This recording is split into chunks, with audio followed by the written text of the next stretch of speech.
What's going on, guys? Eric Eidison, sales manager here at the Honest Agent team in GG Homes. Today we're going to be talking about online buyer inquiries and how to handle them in a process basis. Now, first off, when an online lead comes in, it'll get routed into your email, into your Follow Up Boss system. What you want to do right out of the gates is to pick up the phone and call them immediately. The one thing that you really want to pick up is what were they viewing online, or what was the lead capture from. So you want to identify the source, so whether it's Zillow, whether it's Facebook marketing or elevated buyer leads. You also want to see, was there a specific property or location that this buyer was looking into. So on your first call, hopefully they do pick up. The whole game is to call them in the first 5 minutes. Your contact rate is going to be much higher in the first 5 minutes versus even 10 minutes later or 30 minutes later, let alone a day later. In fact, I did studies on it. It's something around 11 times more effective if you call in the first 5 minutes. So therefore, if you're trying to make good money and actually service these leads correctly, what we ought and what you should be doing for your business is calling them the first 5 minutes. Now, I understand if you're doing a showing or you have another client that you're meeting with, sometimes it doesn't always work out that way. That's why, for the most part, your process should be, though, to call them or contact them the first 5, maybe 10 minutes. Now, when calling them, if they do pick up on the first answer, you'd want to say something like this.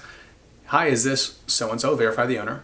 Hey, this is Eric with the Honest Agent team. You just inquired on our website. You just inquired on Zillow about a property located here. And then you want to ask them an alternative option question. Did you want to go and take a look at the property, or were you just kind of casually browsing online? Now, this will open up a response based on what their level of motivation is. If they were just kind of casually browsing, they're going to say, hey, I'm just kind of casually browsing. From there, you'd agree with them and say, hey, that's fantastic. Most people I talk to are in the same boat. And then move through the rest of the qualifiers and figure out what it is that they're looking for and schedule your next best exposure, whether that's in-person viewing a home or in the office or Starbucks for a buyer consult, or it's simply a follow-up phone call. Now, if they do say they want to view a property, get out there, go make it happen, and go do the first showing right away. Now, let's talk about what typically happens, or not typically, but what can happen often, is they do not pick up on the first call. What do you do right away? Is I would give them a call back immediately a second time. Here's why. People are inundated with phone calls. And when someone calls to them, a lot of times if they don't recognize a number, they're actually just going to go ahead and mute it, or screen the call, or simply not pick up. Now, it's because they get all these different calls in, they don't recognize the number, they wonder who it is. It's probably someone looking to maybe do some form of sales. And so a lot of times the natural reaction is to not pick up. But if you call back a second time, most other salespeople do not do that. And so they now feel this call might be more important. So that's why I would call them immediately a second time.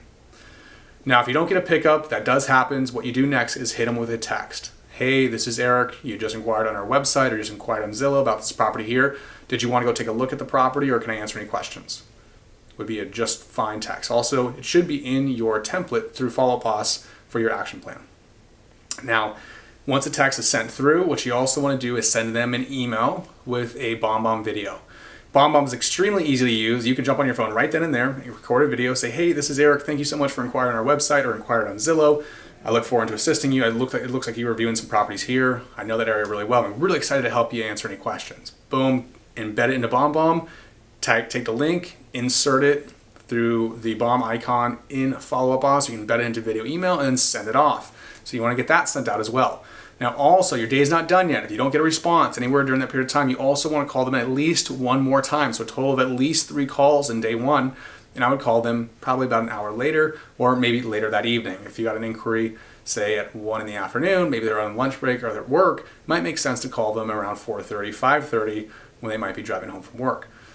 So that's the process for day 1. Now, the next day, you want to be calling them a minimum of 2 times as well for the next probably 3 to 5 days. After that period of time, you can extend it out to do follow-up every other day or every 3rd day and move them into that process until you hit about a 2 to 3 week window, where if you're not able to contact this prospective buyer, you can move them into the buyer pond. So that's how you want to service these leads. Hopefully you do get contact. Remember, speed of contact is the entire game. These people are probably inquiring on other properties as well and on other websites. So you're gonna have some competition on these. And the whole game to win them is to win them early, shield them from outside agents, and get them what they're looking for. Hopefully it is to look for a house right out of the gates. Thank you so much.